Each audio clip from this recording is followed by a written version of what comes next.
What's good, people? It's about that time to randomly relate reverse rants, no hate. Now I want to talk about a couple of things in this video.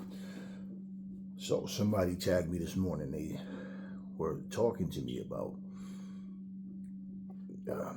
Tank Davis and Terrence Crawford, and they told me that basically what they heard Terrence Crawford say. And I said, yeah, I saw the video. I forget the name of it. It's Cigar Talk or something like that. It's Terrence Crawford's two guys, Terrence is sitting there with the guy. But there's also another video. I don't remember which one is which. I don't know if Cigar Talk is the one with Crawford or the one with Tank, but there's two videos. And I watched both of those videos. And he told me about some things that Crawford said. And he didn't see the one with Tank, but I did. So let me say what I get from both of these guys. Okay. First of all, let me just say first and foremost, whatever Tank says about Crawford, whatever Crawford says about Tank is irrelevant.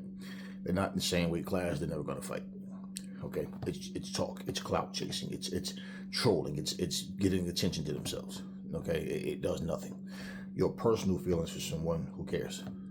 I mean, your fanboys, cronies can jump on your bandwagon and, oh yeah, see, yeah, I roll with him. Who cares?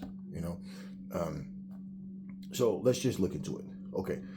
So what he focused on, and he says that, well, yeah, I was watching different videos and people saying like Crawford is hating on Tank and this and that or whatever, and brought up some points that he said about, I heard what he said. He said he can't stand him. He really don't like Tank and all. Okay, whatever. There's a lot of people that don't like each other. Okay, whatever. But where Crawford is, look, being biased, just like all of them are biased towards each other. Nobody has a camp and they're going against the person in their camp, putting somebody else over them. So, and the person brought up to me about, the Pedraza situation, and I'm like, yeah, and it's factual what he's saying. Okay, example, when Terrence Crawford was talking about that, he basically said that Tank Davis, he had Pedraza weight drain when he fought. Now, the story that Tank told was that he was 16-0 at the time, and that Floyd tried to force him into that fight because he pretty much, somebody sent a message to him or something saying that Floyd's daughter was texting him or something, and it's I'll get to all of that to sum it up, and so saying that Floyd tried to force him into it and all, and Tank was 21 years old at the time, same age Floyd was when Floyd got his first title, 21, 22, whatever. But basically, okay, so he says that, and so that he's talking about the fight, but basically that's the fight Crawford's talking about. Okay, now here's some facts true. First off, the underdog wasn't Pedraza, the underdog was Tank. And regardless, it doesn't make a difference. What you bring to the ring is what matters. So Tank basically won that fight, and Tank did his thing. Tank was under heavy criticism at one point. Crawford was under heavy criticism at one point. No matter what they accomplished, both fighters had their share of criticism. For Tank, well, let me say this first. For Crawford saying that he's in his feelings and he's just saying things that none of that matters. Because, once again, the same guy Keyshawn Davis fought and Pedraza way after, which means Keyshawn Davis fought a guy at that point that was a shell of himself. This is to take nothing away from Keyshawn Davis, but let's be real, he didn't get a fresh Pedraza. Is that Keyshawn's fault? No, Keyshawn wasn't even around then. When Tank was 21, and he wasn't even around then. But at the same time, Keyshawn fought him. So you can't praise Keyshawn for winning, but then sit and then say what he's saying about Tank Davis and not sound like a hypocrite. But, people are going to do that. It's nothing new. you know, when it comes to Terrence Crawford, for example, you know, he fought a washed up Kell Brook, injured, battered, bruised, beat up Kell Brook, a beat up, washed up Amir Khan. The funny thing about it was, people made the excuse and said that Kell Brook was damaged goods when he fought Errol Spence, and then, you understand, Crawford fought him afterwards. And what people fail to realize is, a lot of times what happens is they give a fighter in the same weight class the same opponent because they're going to compare. Let's see who did what against who looked better, you know, and they're trying to see what fight we're going to name. Every fight is always should be a lead to the next fight. But you know, it was just a lot of talk, man. Just like with Lemos, the same thing. People talking this shit over. He's come off with a loss. So what? He came off with a loss. Boxing is the only sport where these pussy ass fans sit up and say stupid shit like that. He was coming off with a loss. He was coming off. So what? How many times a fighter came off a loss and then went and crushed the guy that he was supposed to lose to? So every time, now it's one thing when your intentions is I only want to, you know, let me fight these guys that's coming off losses when here's somebody that's going to come up that's hot just like me. Here's a better opponent, but I'm going to avoid him to fight him. Yet I'm running my mouth saying I'm the best. Doesn't matter. These fighters talk shit to get attention to themselves. Even if you're saying, I can't stand him, you're watching. Mission accomplished. Okay, or part of the mission accomplished. All right. So all that back and forth banter is pussy. It doesn't mean anything. So he says what he says about him. You know, Tank Davis, let me say this. Tank Davis in that ring, he knows what he's doing. I've given him his props time and time again because he knows what he's doing in there. But Tank Davis, what I get from him, man, is he's an emotional guy, gets in his feelings. Everything that they were talking about in his interviews, it's like the world's against him. Everybody's out to get him. Everybody's against him. That's pretty much the whole direction of that whole interview. You know, I feel like Floyd stabbed him in the back. Okay, well, what if Floyd felt like you stabbed him in the back with his daughter? What if he did? And the reality is, you're here to fight. Great fighters sometimes fought. You had guys fighting, you know, 2-3 times. Some fighting in a month's time. I just went and knocked the guy in the first round. I'm good to go next week. Next week, following week. It's happened. Tank Davis said he doesn't have anything else to prove. Tank Davis said that for himself, he's good. He said whether they induct him to the Hall of Fame or not, he don't really care. He's good already. So if you don't have anything else to prove, what's the purpose of fighting, right? So when he's talking about retiring, then he says, you know, it's like, okay, maybe that's the best thing for you then. And he's saying, I'm not saying I'm going to retire right after this fight, but after this fight, like, you know, like, okay. Because if you don't have anything else to prove, then that means the hunger won't be there. And the fact that he said himself about as far as like postponing the fight because he just wasn't training like he was supposed to be. He wasn't where he was supposed to be at, right? Lamont Roach said that. You know, the streets are saying you're not training right. You're not ready. But he did all that talking on stage, right? You see what I'm saying? So the whole thing with that is, we can go back and forth and say, well, he said this and he said that. That's the sissy side of it. I don't really give a fuck about all of that. Now, truth is truth. We'll expose the truth. There's nothing wrong with doing that. But what does it fucking matter what Terrence Crawford says about Tank and what Tank says about Terrence Crawford when both of these motherfuckers are in 2 completely different weight classes and will never fight? So what does it matter? Big deal. Okay. You know, when Tank beat Barrios, the same thing. People were saying, talking like Barrios is dangerous, but then after Tank went in there and beat him, they made excuses and called the guy a bum. But then when the same guy went and fought against Keith Thurman, they gave him praise for losing. You know, but that's the way it is. Now, do people want to see Tank lose? Of course they do. There's a lot of people that want to see him lose. There's a lot of people that want to see him win. More importantly, people want to see him fight other elite fighters. Now, Tank out of his own mouth said he want to fight nothing but the top fighters. He said that out of his own mouth last year.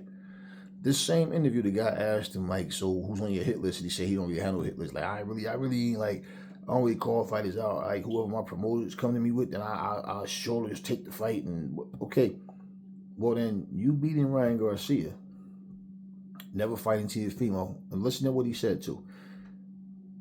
Tank said that when he was asked about, the guy said, but you said that you wanted to fight, the top guys, and he was saying, yeah, like, I mean, like, man, like, I just fight whoever. But he's saying it's going to be the same result. It doesn't matter. Now, when he makes the point that there's no reason for him to fight Devin Haney, because look at what Ryan Garcia did to Devin Haney. But then look at what he did to Ryan Garcia. Okay, but that's two different fights, and one fight has nothing to do with you. Now, I think Tank can beat everybody at 135. Probably can beat everybody at 140. Don't know that for sure. And how you prove that is by getting in the ring. So even for him to say, I really don't see, that's a fallacy when fighters do that. You look at a fighter and say, oh, I beat him. Then you don't fight him. So we'll never know. And even if people say Tank would have beat all those guys, if Tank was to retire right now, Tank's legacy is lacking quality opponents. He doesn't care because the money's up. They spotted like a whole lot about being real niggas. I'm a real nigga. Talking about how we ain't supposed to be here. And it's like, bro, you see, this is that part of that hood mentality that I fucking hate. Because I come from them same rugged type areas. Same shit going on. And they always, niggas out here move different from one from no. Every motherfucking hood nigga say the same shit. We move different out here. Niggas out here move down. Y'all listen, bro, you can get killed right where you live. You know how many motherfuckers I know personally talk all that shit, how niggas move different, but they go get killed right on their street. So them same niggas you talking about wasn't even down for you. So all of this shit about we not even supposed to be here. What are we, fucking animals or something? And then when you got racist people sitting up going, look at how these niggas live, like a bunch of fucking animals. Then you want to feel some type of way when they directed at you. But listen to your own word. Nigga, we ain't supposed to be here. Like, you know what I'm saying? The way shit be going down. Nigga, you ain't got to explain to me. I'm from the streets. I know what the fuck you're saying. I've had a lot of people say that type of dumb shit to me. No different from me telling you in my last video that a guy that I knew made the comment to me about how I got lucky. Fuck you mean I'm lucky? I told you because I made a conscious decision to not do the dumb shit that you're doing. So just because we come up in the same neighborhood, we can come up in the same household, that doesn't mean we're going to go the same directions. It's up to you to make the choice. And when you look at yourself and say, we're not even supposed to be here, imagine a motherfucker telling you that. Nigga, you're not even supposed to be here. All y'all people do is rob, kill, and steal. All y'all talk about is if you didn't box, how you be out in the street killing people.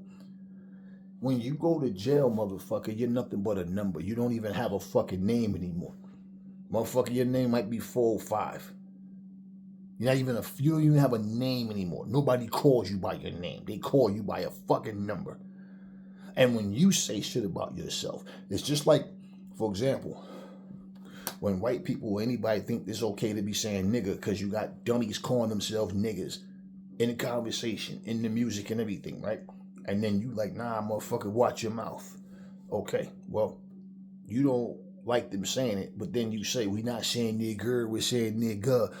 Listen, diarrhea can be, okay? It's shit. Shit can be hard. It's still shit. Don't fucking matter. It smells and it's nasty and it's still shit.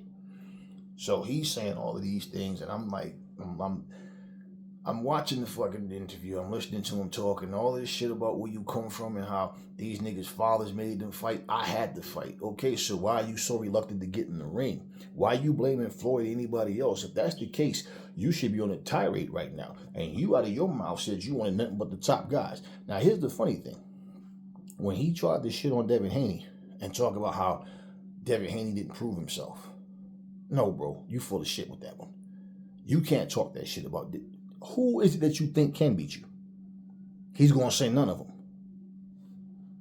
So why are you trying to downplay Devin Haney? The funny thing is, he talked about what happened with Devin Haney and talked about what he did to Ryan Garcia. Then he tried to talk about how Ryan was in better shape when he fought against Devin than he was when he fought him and all of it, right? All of this shit, picking and choosing your battles instead of saying, nah, I'm the top dog. I'm the big dog. I want to fight everybody. No, he takes the other route. But it's funny because he gave Teofimo Lopez props, right? But you didn't give George Kambosos props. And he beat the shot out of Teofimo Lopez. So if you want to try to equate that to a bad night, well then, okay. People can say the same thing about Devin, but it's not about excuses. So how the fuck can you sit and narrow it down to say, I fought one of the top dogs and Ryan Garcia? Okay. And even as fucked up as as Devin fought that night, Ryan couldn't even knock him out. What does that have to do with you? That's the same shit Fury was doing. When he was making up in his mind, he's not going to fight Anthony Joshua. And then the very last, that sit down and face-to-face that he had with Usyk, he said, I beat Deontay Wilder twice. This man beat AJ twice. So what does that have to do with you? That you won't fight him. That doesn't mean you beat him just because Usyk did. We can look at certain fights and say, I believe this guy will beat this guy. Based on, like, example, for me, I didn't like the way Adrian Broner looked against Paulie Malignaggi, simply because Paulie can't punch. And if you want to make a statement by going up and waiting, fighting the bigger, so supposedly stronger guy, Paulie was the perfect guy for you to do that with. And he fought him very cautiously. Now, he won the fight, but it's not like he went in there and just beat the fuck out of Paulie. He won. Definitely won. And I'm like, if he's this cautious with him, when I found out he was fighting Marcos Maidana, because I already knew what time it was with Marcos Maidana. And I can remember, what's the guy's name? I forget the guy's name. His first loss came against Sean Porter. I forget his damn name. Devin Alexander. And I remember content creators, and I even remember Adrian Broner making the comment about, oh man, he lost to Devin Alexander. Devin Alexander was a good fighter. He lost focus easily. Fight good the first half and just lose focus. You see my point. Adrian and all his fans, his fanboys, thought Devin Alexander beat this dude. This is a cakewalk. See, you thought because Devin Alexander did it, you was going to do it. Marcos beat the fuck out of Adrian Broner. You guys were saying he was as good as Floyd. See, this is what I'm saying. So it's easy to talk that shit from afar. Jamel Charlo said he sat there and watched Canelo fight and said, man, I could beat this guy, man. Yeah. It's easy to say that shit from the outside looking in until you get in there. You understand what I'm saying? For a lot of people.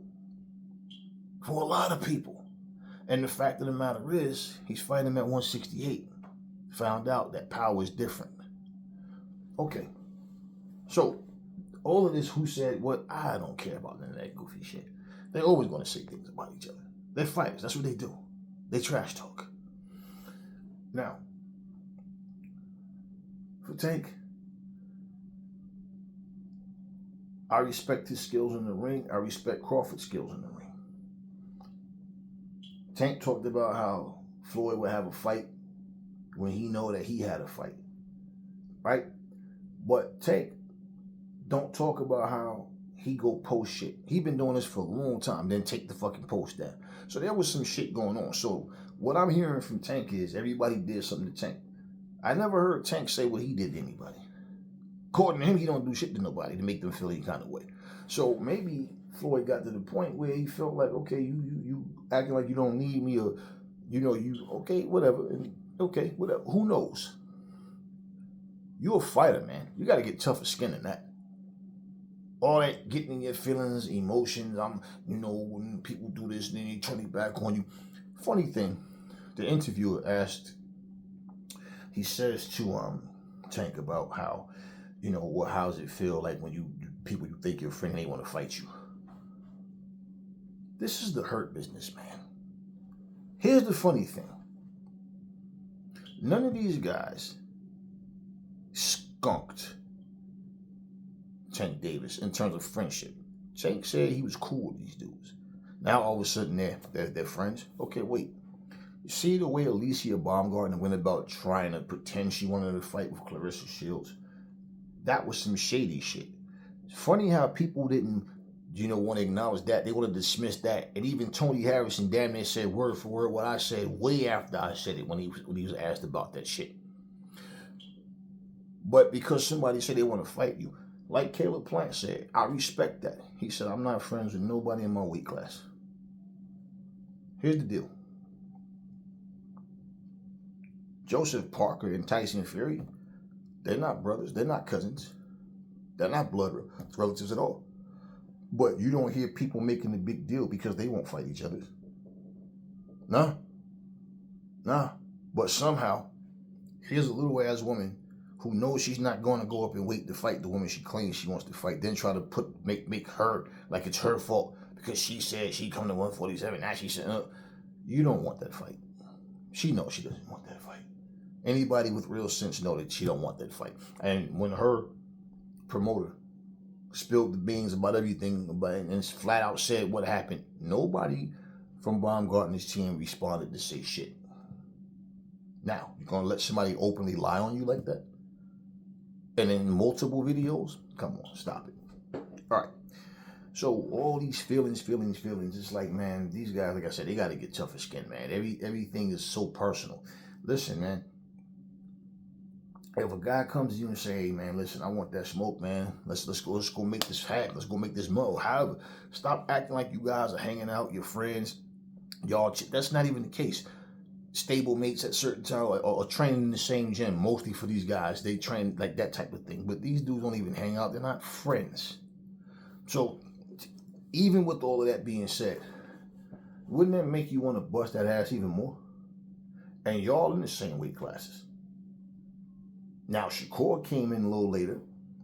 Keyshawn Davis wasn't there at the time, from the very beginning. But what does that matter? What does that matter? I showed you guys a video of Lomachenko clearly saying, fight for what? For money? And he's not motivated by money, and right? So he gave his reason as to why he didn't want to fight Tank. Now, and Tank trying to make Floyd look bad or trying to explain his side of the story for whatever reason. He's answering the question, but bottom line, and the guy said, I mean, if you don't want to talk about it, fine, whatever. But he decided to say what he had to say.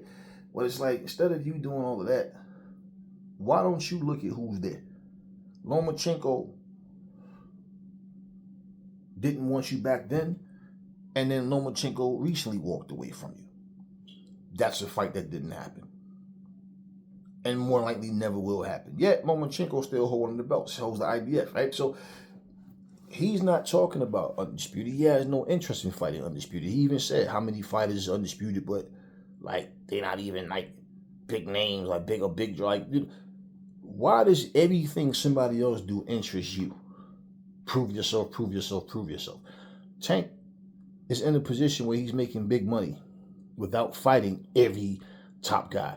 So he don't feel the need to prove himself. He says he has nothing else to prove. Tank, there's guys that want to fight you that's in the same position that you was in.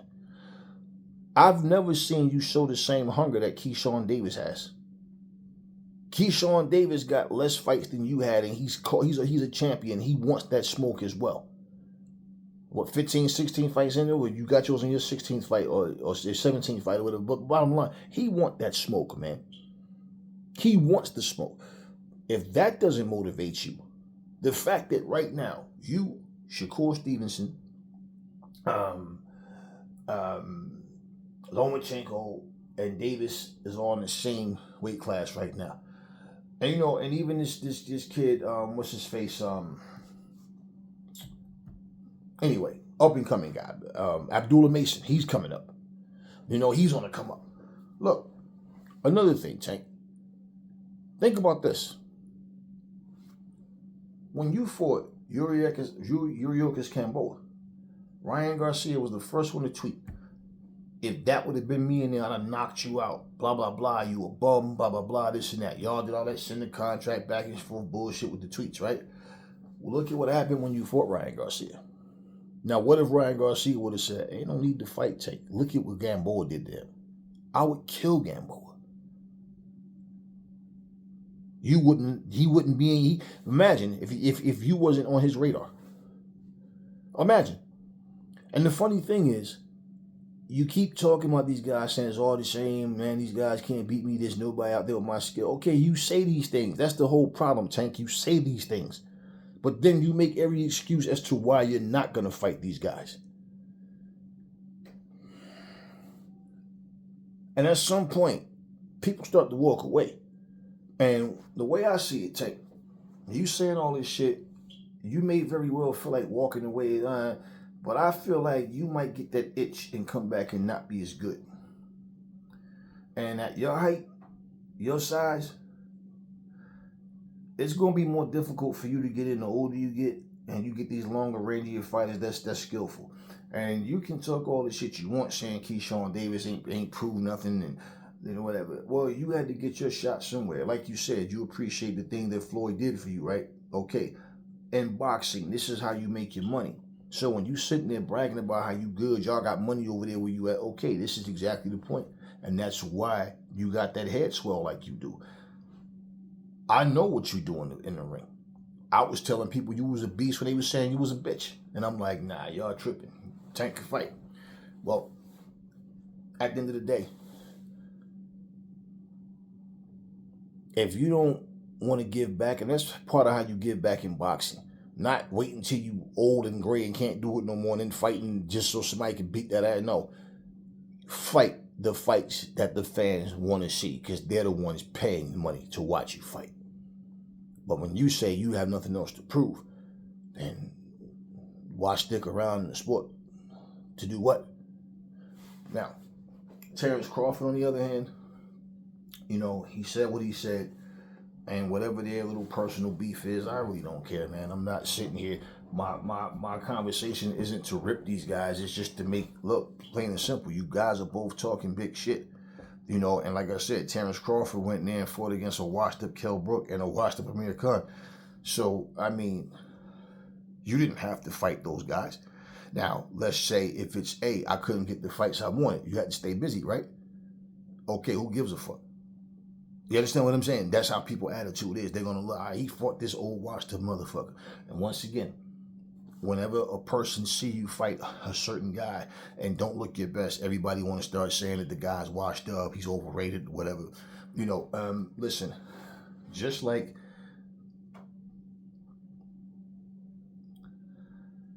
Shakur Stevenson, right? Terrence Crawford is going to put him over Tank and anybody else, give him his props. So if he was closer with Tank, and he wasn't cool with, let's reverse the roles, and Tank is his man. You think he's gonna be saying that Shakur still thinks he'll be saying that Shakur can beat Tank? No, he's gonna roll with his guy. And that's all this is. I feel like people put way too much thought into the pettiest shit trying to prove points. Just going on about some shit that means nothing. Who gives a fuck? People are always gonna show favoritism. They're not gonna stop showing favoritism because you rant about who's hating on who and whatever. And I'm like, some of the shit that I hear and see, like my people that alerted me this morning, it was funny because I'm like, yeah, I got you. And I said, I get home, I'll speak on it. And I got get ready to head back out in a minute. But it is what it is. And it really is not that serious. The difference and the thing that I'm pointing out is Tank Davis in his own conversation contradicted himself. Terrence Crawford, in his own conversation, contradicted himself. And the fact is, just like Roy Jones does this shit too. Paulie Maldonado, certain people, they always, it's funny how when the fans agree with them, or when the fans cheer for them, they love the fans. But when the fans don't agree with their logic, when the fans don't agree with who they think is going to beat a certain fighter, they don't know nothing about boxing, they never been in the ring, yeah, some of us have, and some of us are still very deadly. But at the same time, it's always when somebody has a different view from you. Who cares? How many times? Example, Tank Davis said flat out, Regis Prograis was going to knock Haney out. Too much power. Like I feel like his power is going, like he's going to catch him. I don't think Devin, he don't have nothing to keep him off him. And everything he said, and look at exactly how that fight went. Completely opposite of what Tank Davis said. And he went there and did what he had to do. So anytime you look at somebody else and just assume you'll beat this person because, and you talk and you say these things, and all of a sudden you finally fight that person is way better than what you thought. Damn, such and such did it, how come I can't do it? You can't always go by that. You can't always go by that. And I don't think that it's wise for anybody to try to go by that, you know. But, you know, looking at what was said, listening to what was said, um, you know, just like, for example, you know, like I said, you know, the comments that I can remember people flooding my comment section talking about how terrible Tank looked when he fought Gamboa that night. And they all do the same thing. They go back and forth. Shakur Stevenson jumped in there. He gives his 2 cents. Then he goes in there and has a fight. Like what Tank was saying was, he said, Shakur didn't even prove himself. He said, Shakur showed you as soon as he get in with somebody that could punch a little bit and bring pressure, he just ran all night and done nothing. You see? So nobody's on Tank's level. Okay, wait. So why fight Lamont Roach? Why fight somebody that there's other guys that will beat that same guy that you're fighting? You understand what I mean? This is the thing that I'm saying. It's always blah, blah, blah, blah, blah, blah, blah, blah, blah, blah. And then people take sides and they want to sit here and argue for these guys. Now, the last thing I want to talk about, and that's exactly the video I was going to talk about, was Abel Sanchez. But it really, honestly, I feel like it's better to do it this way because instead of making 2 separate videos. Because Abel, what I got to say about him is going to be a lot shorter. But in closing, I want to say this. Abel Sanchez was interviewed, and he was asked about, does he think that David Benavides can beat Canelo? And he says, hell no. This David Benavides, no. And he broke down, you know, started talking about how, as far as the fight not happening, he says, he asked the guy he was interviewing with, I don't forget the guy name, but he asked him, like, what was the ticket sales, basically. And he was trying to make the point that it wasn't a sold-out crowd. And that he talked about how they had 10,000 people at the weigh-in for Canelo and all. Okay, that's irrelevant. I know the point he was making, but I'm going to tell you why it's irrelevant. One, Canelo's pay-per-view numbers dwindled down a lot. Two, when you want to say, well, in terms of him not fighting Benavides, well, Benavides isn't a big draw. You know, I heard they had like 8,000 or 9,000 people. You know, so there was a lot of seats taped off and all or whatever, right? Okay, and that's still irrelevant. One, they know Canelo's the A side, but Canelo's asking for the amount of money that they don't have. Who the hell's going to pay him? He's nobody he can fight, and he's going to get $200 million for fighting. So he went from the excuse about he's Mexican, he represents Mexico, he don't want to fight Mexicans, to this whole he's done nothing, he beat one champion, right? So he said these things, and then let's not forget something. Canelo is the draw. Edgar Berlanga is not a draw. Jaime Munguia isn't a draw. Jaime Munguia got knocked out a couple of months ago after his Canelo loss. Edgar Berlanga is a fucking prospect. David Benavides by far is better than both of them. So even if Canelo went in there and knocked him out, give him the opportunity to fight you. So when he's trying to make the case for Canelo and make excuses for him, his logic is flawed, man. It's flawed. So once again, and yeah, I saw that interview and I said I'm going to talk about that. But look, at the end of the day, man, they always talk about the best want to fight the best. We want to see the best fight the best. But then when you get these guys, what starts happening? They start playing, you know, favorites and picking and choosing who they want to cheer for, who they want to boo, who's real and who's not real. Hey, listen. If Canelo, since he's going to continue to duck Benavides, he might as well keep that same energy in the long run. Why? Let's say, for example, that Benavides, for one, if Benavides falls off, why would you want to fight him then? But let's say Benavides just is able to maintain and keep winning. Just say. Canelo is considerably older than him. And it's only going to be worse for Canelo. So you think that if Canelo right now, while he still can go at the same speed he always did, do you think that right now, if he's not fighting, he's going to wait to turn 37, 38 or whatever? Nah. It's not going to happen. That's another fight. It's like Canelo and Crawford, no deal. Canelo Benavides, no deal. Canelo Beagle, no deal. And before he fought Beagle, Beagle wasn't a big draw either. And Beagle didn't become the new cash cow because he beat Canelo. They made excuses about Canelo was too small. But Canelo don't want to fight him at 168. So to make the points that you said and then to say, well, you know, of course Canelo's going to dictate. Okay. The money has never been the issue. That $200 million he's asking for is completely stupid. And that never came up in the past until he basically was more like, what else can I say to let them know this fight's never going to happen? Okay, cool. Give me $200 million. Come on, y'all. Y'all know better than that. So, yeah, Abel Sanchez, he has the right to his opinion. But that shit he said as an excuse for Canelo in terms of why the fight is not happening, nah, that's bullshit. That's bullshit. Like I said, Canelo is the draw. And the fact of the matter is the people have spoken. He got booed out the building. Yeah, you want to talk about the fans. Did you not hear how they booed his ass out the building when they asked him about fighting against Benavides and he tried to pull that bullshit about I not scared and talk about I do what I want and I'm Mexican and no. We want to see you in Benavides. No, I'm done with that.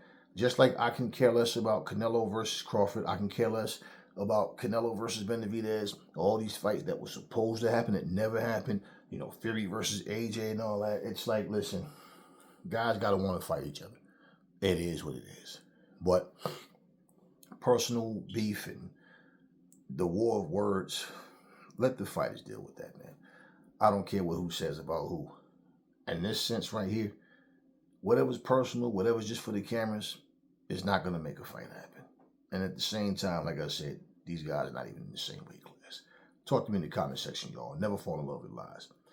Remember the truth brings hate out of people, and I will catch y'all on the next video.